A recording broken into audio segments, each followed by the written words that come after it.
अस्सलाम वालेकुम students. Video start करने से पहले 2 से 3 मिनट मैं आप लोगों को जस्ट थोड़ा सा शॉर्ट रिव्यू देना चाहती हूँ कि मैं अपना कंटेंट कहाँ से तैयार करती हूँ, क्योंकि मुझे काफ़ी सारे स्टूडेंट्स सेमेस्टर वाले पूछते रहते हैं कि मैम हमें आप बताएं कि आप कौन सी बुक यूज़ करती हैं, कैसे पढ़ती हैं। देखिए, पहली बात तो ये लॉ के लिए कोई एक किताब नहीं होती, बहुत सी किताबों से पढ़ना पड़ता है। ठीक है, नॉर्मली जितने भी टीचर जो लॉ में पढ़ाते हैं वो 1-2 बुक से ही पढ़ा रहे होते हैं, बट मैं नॉर्मली ज़्यादा किताबों से पढ़ के आप लोगों का कंटेंट तैयार करती हूँ। तो कौन सी बुक से मैं डाटा लेती हूँ, किस तरह की वो बुक्स हैं, उनमें क्या है, वो सारा आज डिस्कस होगा। ठीक है, क्योंकि स्टूडेंट मुझसे नोट्स बाय करते हैं तो उनके सवाल टेक्स्ट मैसेज पे इतने ज़्यादा होते हैं कि आप कहाँ से कंटेंट तैयार होता है, किस तरह का कंटेंट है। तो मैं कहती हूँ बाय करने से पहले ही वीडियो से तो ज़ाहिर आप लोग लेते ही हैं नोट्स, तो कम से कम आप लोगों को पता चल जाए इस वीडियो के थ्रू कि कितनी मेहनत से किन किताबों से आप लोगों का कंटेंट तैयार होता है। ठीक है, तो सबसे पहले मैं स्टार्टिंग करूंगी एन सीरीज़ की बुक से, क्योंकि एन सीरीज़ की जो राइटर्स हैं मुझे इनका काम पसंद है। तो सबसे पहले हमारे पास आ जाते हैं यहाँ पे क्रिमिनल लॉ। ठीक है, ये जो बुक है ये पार्ट 3 LLB 5 ईयर्स में पढ़ाई जाती है। ठीक है, ये इतनी मोटी इसकी थिकनेस है। तो इस बुक में कम से कम 60 से ज़्यादा टॉपिक्स हैं, जिनमें सेक्शन और हर चीज़ मौजूद है। ठीक है, ये भी मुझे अच्छी लगी, थोड़ा कंटेंट मैंने यहाँ से भी लिया है, जो मुझे काम की चीज़ यहाँ से लगी वो मैंने यहाँ से ले लिया। उसके अलावा LLB 5 ईयर्स का जो आखिरी साल है, यानी कि जो पार्ट 5 है ना, उसके अंदर क्रिमिनल लॉ जो है उसकी एक और किताब है जिसको कहते हैं क्रिमिनल प्रोसीजर कोड। यहाँ से भी जो कंटेंट मुझे आपका ज़रूरी लगा वो मैंने यहाँ से भी लिया। इसके अलावा इन्हीं एन सीरीज़ वालों की साइबर लॉ की किताब जो कि LLB पार्ट 4 में पढ़ाई जाती है न्यू कोर्स में, यहाँ से भी थोड़ा सा कंटेंट मैंने लिया है। इसके साथ साथ साइबर लॉ की एक और किताब है हमारे पास, मोहम्मद सलीम शाह की। इनकी बुक मुझे ज़्यादा अच्छी लगी क्योंकि इनमें साइबर लॉ का कंटेंट थोड़ा ज़्यादा था। बहरहाल आपके कोर्स में साइबर लॉ इतनी नहीं थी, थोड़ा जो लॉ रिलेटेड कंटेंट था वो मैंने इधर से भी ले लिया। इसके अलावा हमारे पास आ जाता है क्रिमिनल लॉ, जिसको लिखा है सैयद आफ्ताब शाह ने। इनकी बुक भी मुझे अच्छी इसलिए लगी क्योंकि यहाँ पे आप देखें कि इन्होंने क्या किया है कि क्राइम के जितने टॉपिक्स हैं ना, अभी जो पार्ट 3 में आते हैं या सॉरी सेमेस्टर में जो आएंगे, वो देखिए उन्होंने डिवाइड कर दिए हैं। जैसे कि यहाँ पे इन्होंने पाकिस्तान पैनल कोड को एक सेट में लिख दिया है, और फिर उसके अलावा हदूद लॉ को इकट्ठे कर दिया है, क्रिमिनल लॉ को इकट्ठे कर दिया। सही है, तो बेसिकली आप लोग जो अभी सेमेस्टर में है ना सारे, आप लोग पढ़ रहे हैं पार्ट 3 के लेवल का क्रिमिनल लॉ। ठीक है, तो ज़ाहिर उसी के हिसाब से जो कंटेंट मुझे जरूरी लगा मैंने इन सारी किताबों से लिया है। जो भी आप लोग वीडियो देखने के लिए आए हैं उनमें ये सारा इन सारी बुक्स का डाटा कंबाइन करके मैंने मिक्सिंग की हुई है। इसके साथ साथ आप लोग देखें क्रिमिनल लॉ की भी बुक है मेरे पास, जो कि क्रिमिनोलॉजी की बुक है। ये CSS PMS और ऑफिसर जो पुलिस ऑफिसर जो लोग बनते हैं या जो लोग जजेस बनते हैं उनकी ये बुक है, यहाँ से भी मैंने कंटेंट लिया है। उसके साथ साथ जो आप लोगों के कोर्स में इस्लामिक पनिशमेंट्स है ना, इस्लामिक क्राइम और इस्लामिक पनिशमेंट, उसका कोर्स मैंने ये CSS की बुक है एक, मुस्लिम जूरिस्प्रूडेंस की, मुस्लिम लॉ वैसे इस बुक का नाम है। इसी तरह की मैंने एक और बुक भी ली है जिसका नाम है मुस्लिम लॉ, ये भी अच्छी बुक है। यहाँ से भी मैंने क्राइम रिलेटेड जो इस्लामिक पनिशमेंट है वो कंटेंट ली। उसके अलावा एक और बुक है हमारे पास यही वाली मुस्लिम लॉ की कोर, ये भी मुझे अच्छी लगी, यहाँ से भी कंटेंट ली। तो आप देखें ऐसा नहीं है कि सिर्फ मैंने ये बुक खरीदनी और पढ़ानी है, नो, ये सारी बुक्स मैंने पढ़ी हुई है एक दफ़ा आप लोगों के नोट्स बनाने से पहले। तो ये हम साइड पर रखते हैं। ठीक है, इसके अलावा मैं आपको बेरक की किताब दिखाती हूँ जो मैंने अपने लिए बाई की थी, जो आप लोगों के लिए काम आ रही है। ये मैंने अपने लिए बाई की थी जब मैंने हाई कोर्ट का लाइसेंस के लिए अप्लाई करना था ना, उस वक्त ये मैंने अपने लिए बाई की थी। तो ये देखें, ये काफ़ी मोटी बुक है, इसकी थिकनेस देखें। ये क्या है इस बुक में, ये बेसिकली बेरक की बुक है जिसमें पूरे पाकिस्तान के जितने भी क्राइम रिलेटेड बेरक्स हैं ना, बिस्मिल्लाह वो सारे इसमें मौजूद हैं। सही है, तो आप देखें पूरे पाकिस्तान के ये देखिए जितने भी क्राइम रिलेटेड बेरक्स हैं वो सारे आपको यहाँ मिल जाते हैं। इवन डिफेमेशन के भी आपको बेरक इसमें मिल जाता है। अभी तो आप खैर पाकिस्तान पैनल कोड का बेरक कर रहे हैं ना, यहाँ पे आपको डिफेमेशन जो कि टॉर्ट में आता है, उसके अलावा बहुत कुछ इसमें मिल जाता है। खैर बाकी सब तो आप जब अगले ईयर में जाएंगे सेमेस्टर्स में अगले में तो उनमें ही आएगा। तो पाकिस्तान पैनल कोड जो आप लोगों को कॉलेजेस में पढ़ाया जा रहा है उसका कंटेंट इसमें काफ़ी कुछ मौजूद है। तो थोड़ा बहुत मैंने यहाँ से भी आप लोगों के लिए डाटा लिया है। तो ये सब दिखाने का मकसद मेरा ये था कि आप लोगों को थोड़ा सा अवेयरनेस मिले, यानी कि गाइडेंस मिले कि इन सारी किताबों से आप लोगों का डाटा लिया जाता है, फिर जाके एक कंटेंट तैयार होता है। ठीक है, यानी कि आप जो एक PDF देखते हैं जिसमें ज़्यादा से ज़्यादा 70 पेजेस होते हैं या 100 पेजेस होते हैं मैक्सिमम, वो कंटेंट इन सारी किताबों से मैं एक दफ़ा पढ़ के आसान करके आप लोगों के हवाले करती हूँ, और आप लोग आराम से 1 से 2 रात में तैयार करते हैं। ये नहीं देखते कि टीचर ने ये सारा कुछ पढ़ के आप लोगों को चीज़ दी है। तो यही चीज़ है, क्योंकि स्टूडेंट्स आते हैं बहुत से सवाल करते हैं, मेरे पास टाइम नहीं होता। ठीक है, स्टूडेंट को अलग से टेक्स्ट करने का मैंने एडमिन को रखा है। अब ज़ाहिर है उस एडमिन बेचारे को क्या पता कि किस तरह से नोट्स बनते हैं, तो इसलिए मैंने खुद ही सोचा आप लोगों को एक रिव्यू दे दूँ कि हर सब्जेक्ट के पीछे देखें इस तरह से इतनी सारी किताबों का हाथ होता है। ठीक है, तो ये सारा जो नॉलेज मुझे यहाँ से मिलता है वो सारा बुक में एडेड होता है। ठीक है, इसलिए बुक्स सेलिंग से पहले मैंने सोचा आप लोगों को एक शॉर्ट सा अच्छा सा रिव्यू दे दूँ ताकि आप सबके लिए आसानी पैदा हो, कोई कंटेंट आपको सर्च अलग से ना करनी पड़े, मैं खुद ही सारी सर्चेस करूँ, मैं खुद ही सारा कंटेंट खरीदूँ और आप लोगों को इकट्ठे ही वो सेल कर दूँ ताकि आप लोगों को इतनी मेहनत ना करनी पड़े। ठीक है, चलिए अब आप लोग वीडियो देखें। थैंक यू फॉर वॉचिंग, खुदा हाफिज़। अस्सलाम वालेकुम स्टूडेंट्स, आज की वीडियो में क्रिमिनल लॉ के जो सिलेबस है उसको हम डिस्कस करेंगे। ठीक है, तो जो सेमेस्टर 2 है क्रिमिनल लॉ का, उसका ये वो सिलेबस है जो आपको बुक्स में भी मिलता है अपने, और जो आपको कॉलेजेस की तरफ से दिया गया ये वो सिलेबस है। तो इसमें आता है 2 पार्ट्स। ठीक है, पहले पार्ट में जनरल क्रिमिनल लॉ है जिसमें आपको बताया गया है कि क्रिमिनल लॉ बताएं, यानी कि क्रिमिनल लॉ के एसेंशियल्स क्या हैं, कितने स्टेजेस के क्राइम्स होते हैं, थ्योरीज़ क्या है, मतलब कि टोटल के 2-4 चैप्टर्स इन्होंने 2 लिख दिए हैं यहाँ पे। ठीक है, वैसे इतने कम नहीं होते, ज़्यादा होते हैं। वो कौन से चैप्टर्स हैं वो मैं आपको आगे बताऊँगी। ठीक है, यहाँ तक बात समझ आ गई। अब हम आते हैं PPC पे। ठीक है, इसको स्टार्ट करने से पहले आप लोगों को ये चीज़ बताना चाहती हूँ, इसको स्टार्ट करने से पहले, कि ये वो पोर्शन है जिसको कहते हैं बेयर एक्ट्स। बेयर एक्ट्स क्या होते हैं पहले हम उसको समझते हैं, फिर आपको ये बातें समझ आएंगी। देखें, जो स्टूडेंट्स जिन्होंने 5 साल का लॉ कर लिया होता है, अभी तो ज़ाहिर है 4 साल का है, जो स्टूडेंट 4 साल बाद लॉ कर लेंगे उसके बाद उनको लाइसेंस चाहिए होता है किसी कोर्ट का, चाहे आप पाकिस्तान से वो लाइसेंस लें या जिस भी मुल्क से, ठीक है। तो हमेशा जब भी लाइसेंस लेना होता है तो एक बेयर एक्ट कह रही हूँ, लॉ गेट्स का टेस्ट होता है। उस लॉ गेट्स के टेस्ट के अंदर तमाम MCQs, सारे MCQs बेयर एक्ट की किताब से आते हैं, ठीक है। बेयर एक्ट की किताब में होता क्या है कि उस बेयर एक्ट की किताब में डिफरेंट तरह के MCQs मौजूद होते हैं, ठीक है, जो बेयर एक्ट से लिए जाते हैं। ये बात मैंने ऑलरेडी बता दी, दोबारा दोहरा दी है। इसका मतलब ये है कि आपको इस तरह की चीज़ें उसमें मिलेंगी। मैं बल्कि आपको बेयर एक्ट की किताब दिखाई देती हूँ। ये बेयर एक्ट की बुक है, ठीक है। बेयर एक्ट में क्या होता है कि आपको, जैसे कि चैप्टर 1 है जिसका भी थोड़ी देर पहले हमने देखा है, इसमें इंट्रोडक्शन आता है जिसमें ये बताया जाता है कि पाकिस्तान पैनल कोड यानी कि इस बेयर एक्ट में क्या क्या चीज़ें मौजूद होंगी। यानी कि इंट्रोडक्शन में बताया जाता है कि इस बेयर एक्ट में क्या चीज़ें सिखाई जाएगी। उसके साथ जब हम आते हैं चैप्टर 2 पे, वो इससे आगे आएगा। तो यहाँ पे आप देखिए वर्डिंग सेम है, इसको इसी तरह हमने लिखना होता है। इसी तरह चैप्टर 2 भी आगे आएगा, उसमें भी इसी तरह से आपको डिफरेंट तरह के वर्ड्स मिलेंगे, ठीक है। तो ये होती है बेयर एक्ट। तो बेयर एक्ट्स के ऊपर ही ये सारे यहाँ पे चैप्टर्स दिए गए हैं। तो इसी तरह यहाँ पे ये जितने भी चैप्टर्स आपको दिख रहे हैं ये बेयर एक्ट से लिखे हुए अल्फाज हैं। तो यहाँ से पेपर बन के एज़ इट इज़ इस तरह से नहीं आता, जैसे कि यहाँ लिखा है ना चैप्टर 1 इंट्रोडक्शन बता दे, इस तरह से पेपर नहीं आता। पेपर आपको सादा टॉपिक वाइज बन के आएगा, ठीक है। तो यहाँ से सिलेबस आप लोगों ने देख लिया। अब हम आ जाते हैं उन टॉपिक्स पे जिनके बारे में ना ही सिलेबस में डिस्कस है लेकिन इनसे पेपर बन के आता है।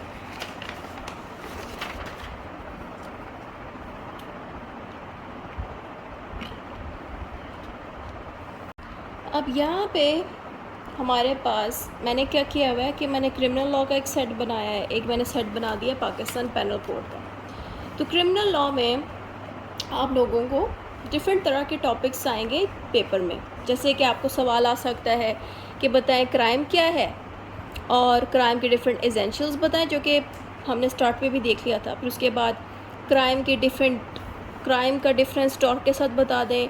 फिर क्राइम की डिफरेंट थ्योरीज़ का बता दें, negligence, strict liability, vicarious and बहुत से डिफरेंट टॉपिक्स हैं, ठीक है। यहाँ से पेपर बन के आता है।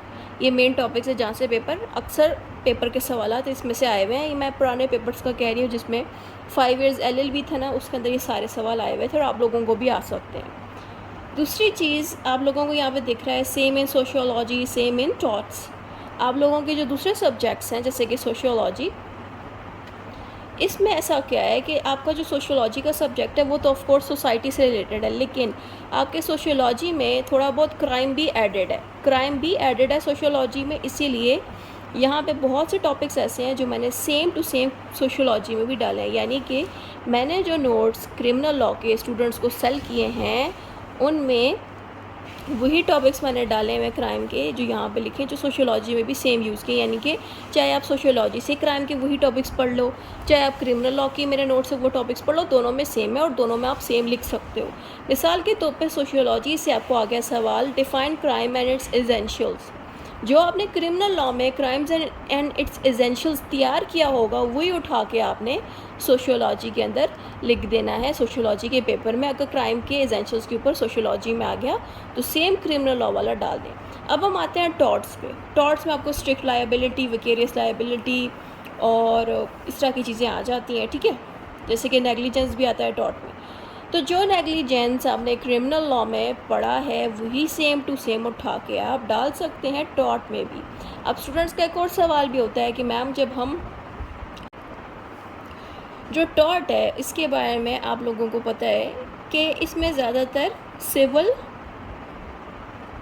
रॉन्ग्स के बारे में बताया जाता है। सिविल रॉन्ग्स का मतलब है कि ऐसी चीज़ें टॉर्ट्स के अंदर होती हैं जो क्राइम से मैच नहीं करती। जैसे कि क्राइम का मतलब है किसी इंसान ने कोई क्रिमिनल एक्ट किया, जैसे कि चोरी करना, रेप करना, ये सारी चीज़ें क्राइम की कैटेगरी में आती हैं। लेकिन टॉर्ट में ये नहीं होता। टॉर्ट में होता है किसी बंदे को धक्का दे देना जिससे उसको छोटी मोटी चोट आ जाए, किसी बंदे को घूर के देख लेना, गुस्से से घूर के देख लेना, वो चीज़ें सारी टॉर्ट में आती हैं। यानी कि टॉर्ट क्राइम के साथ इतना मैच नहीं करता, इसमें थोड़ी सी चीज़ें ईजी होती हैं। यानी कि क्रिमिनल्स के बारे में ज़्यादा इसमें नहीं आप लिख सकते। लेकिन अगर टॉर्ट में आप नॉर्मल नेग्लिजेंस जो डिस्कस करते हैं, नॉर्मल नेग्लिजेंस जो कि टॉर्ट के सिविल कैटेगरी में आएगा, लेकिन आप उसमें क्राइम वाले नेग्लिजेंस को भी डिस्कस कर सकते हैं, ठीक है। यानी कि दो तरह के चीज़ें हैं इसमें।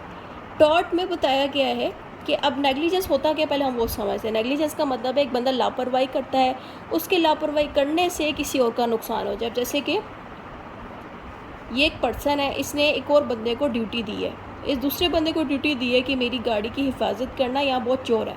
ये बंदा सो जाता है, गाड़ी की हिफाजत नहीं करता और इसकी गाड़ी चोरी हो जाती है। तो ये बंदा जो है, इसकी गाड़ी अब चली गई। तो यहाँ नुकसान किसका हुआ? उस बंदे का हुआ जिसने ड्यूटी दी थी दूसरे बंदे को, क्योंकि जो दूसरा बंदा है उसी ने ही नेग्लिजेंस किया, लापरवाही की और गाड़ी चोरी होगी, चोर आके गाड़ी ले गए। तो नेग्लिजेंस का मतलब है लापरवाही करना। अब यहाँ पे क्या हुआ? चोरी हुई, थेफ्ट हुआ। थेफ्ट क्रिमिनल लॉ की कैटेगरी में आता है। तो ये हो गया क्रिमिनल लॉ वाला नेग्लिजेंस। लेकिन अगर कोई मामूली सी चीज़ है जो कि क्रिमिनल लॉ की कैटेगरी में नहीं आती, लेकिन उसमें नेग्लिजेंस अगर हो गया है तो वो फिर सिविल कैटेगरी में आएगा। लेकिन अगर कोई ऐसी हरकत होगी नेग्लिजेंस वाली जो कि क्राइम के साथ रिलेट करिए, तो फिर वो इस वाली नेग्लिजेंस होगी। लेकिन नेग्लिजेंस दोनों सेम ही होती है, थोड़ा सा फ़र्क है, वो मैंने बता दिया कि क्रिमिनल और सिविल में थोड़ा सा फ़र्क है, वो मैंने भी बताया कि अगर कोई चीज़ थेफ्ट को रिलेट करिए, जैसे कि नेग्लिजेंस कर ली, इस बंदे ने लापरवाही कर ली, हो गया और गाड़ी चोरी हो गई, या कोई ऐसा हादसा हो गया जिससे किसी की जान चली गई किसी की लापरवाही से, तो जान चली जाना या चोरी हो जाना, कुछ भी बड़ा हादसा हो जाए जो कि क्राइम की कैटेगरी में है, तो वो फिर नेग्लिजेंस दूसरा होता है। लेकिन अब दोनों में, चाहे आप टॉर्ट अटैम्प्ट कर हो, चाहे आप क्रिमिनल लॉ में नेग्लिजेंस अटैम्प्ट करो, दोनों में अगर सेम ही नेग्लिजेंस का सवाल आपको आ गया तो आप सेम ही दोनों में यूज़ कर सकते हो। तो अगर आपने नेग्लिजेंस जो टॉर्ट में अटैम्प्ट कर रहे हो, पेपर में अगर टॉर्ट में नेग्लिजेंस आ गया, यहाँ पे भी जो आप सेक्शंस यूज़ कर रहे हो वो आप क्रिमिनल लॉ यानी कि पीपीसी या सादे क्रिमिनल लॉ वाले सेक्शंस भी टॉर्ट में यूज़ कर सकते हो। एग्जामिनर कभी आपके इस चीज़ पे मार्क्स नहीं कट करेगा कि आपने टॉर्ट में नेग्लिजेंस यूज़ कर लिया है, वो भी क्रिमिनल लॉ वाला, ठीक है। इसलिए आप इसको यूज़ कर सकते हो। वैसे ही स्ट्रिक्ट लायबिलिटी के जो सेक्शंस बनते हैं, विकेरियस के जो सेक्शंस बनते हैं, अगर मौजूद हैं, अगर सेक्शंस हैं, तो आप यूज़ कर सकते हो टॉर्ट में भी वही वाले, या फिर सेम टू सेम वर्डिंग जो कि क्रिमिनल लॉ में दी गई हैं इन दोनों टॉपिक्स की, वही सेम आप टॉर्ट में भी यूज़ कर सकते हो। अब हमने क्रिमिनल लॉ भी देख लिया, अब हम आ जाते हैं अपने पीपीसी के पोर्शन में। तो पीपीसी में ये सारे टॉपिक्स हैं जो पेपर में आपको आएंगे। पहला है पनिशमेंट्स की काइंड्स के ऊपर आ सकता है सवाल, common intention and common objects के ऊपर सवाल आ सकता है, अबेटमेंट एंड इट्स काइंड्स के ऊपर आ सकता है। अब इनके ऊपर ऑफ कोर्स लेक्चर वीडियो आएगा, वहाँ से देखें, टॉपिक्स को समझ लीजिएगा। फिलहाल तो हम सिलेबस समझ रहे हैं। फिर आता है जनरल डिफेंस और private defences, criminal conspiracy and its kinds, unlawful assembly, affray and riotings and कत्ल एंड इट्स काइंड, दियत एंड किसास, hurt, wrongful restraint and wrongful confinement, kidnapping and abduction, theft and extortion, ये तमाम चीज़ें इसमें आती हैं पीपीसी में। अब हम पीपीसी के और भी टॉपिक्स देख लेते हैं कि और कौन से आएंगे इसके अलावा। अब हमारे पास आता है robbery and dacoity, criminal breach of trust and criminal miss appropriations.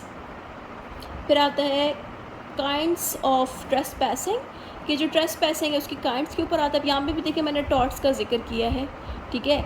आपने टॉर्ट के अंदर भी आपको ट्रेसपैसिंग वाला एक टॉपिक आएगा ट्रेसपैसिंग का, उसमें आप इस क्रिमिनल लॉ वाले ट्रेसपैसिंग को भी ऐड कर सकते हैं। अगर टॉर्ट वाला ट्रेसपैसिंग किसी भी रीज़न से याद नहीं रहता तो आप इसको भी यूज़ कर सकते हैं अगर ये वाला आता हो, या फिर अगर ये वाला नहीं आता तो टॉर्ट में जो क्रिमिनल ट्रेसपैसिंग के लिखा है वो आप इसमें डाल दें।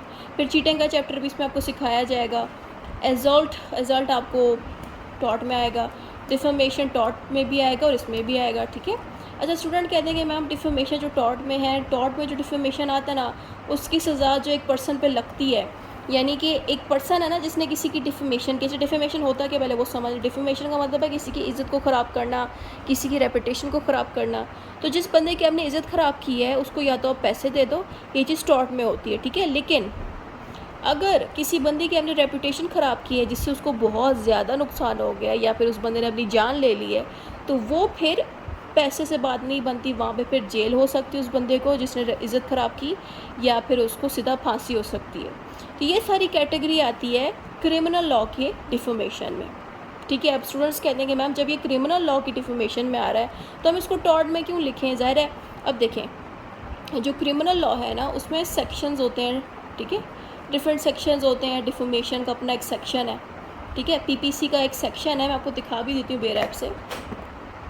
ये देखिए मैंने अभी डिफॉर्मेशन का चैप्टर पेज खोल लिया है, ठीक है। ये हमारी बेरैप की किताब है। इसके नीचे देखें ये जो चैप्टर है ना, पेज नंबर 375 पे ये डिफॉर्मेशन का चैप्टर है। पेज 375 पे जाके ना मैं आपको दिखा देती हूँ डिफॉर्मेशन यहाँ पे किस तरह लिखा हुआ है। अब देखें, ये देखें डिफॉर्मेशन के ऊपर यहाँ पे बेरैप में कुछ पॉइंट्स लिखे गए हैं, ठीक है। यानी कि ये देखें, ये जो नंबर आपको यहाँ दिखता है ना, ये होता है सेक्शन, सही है।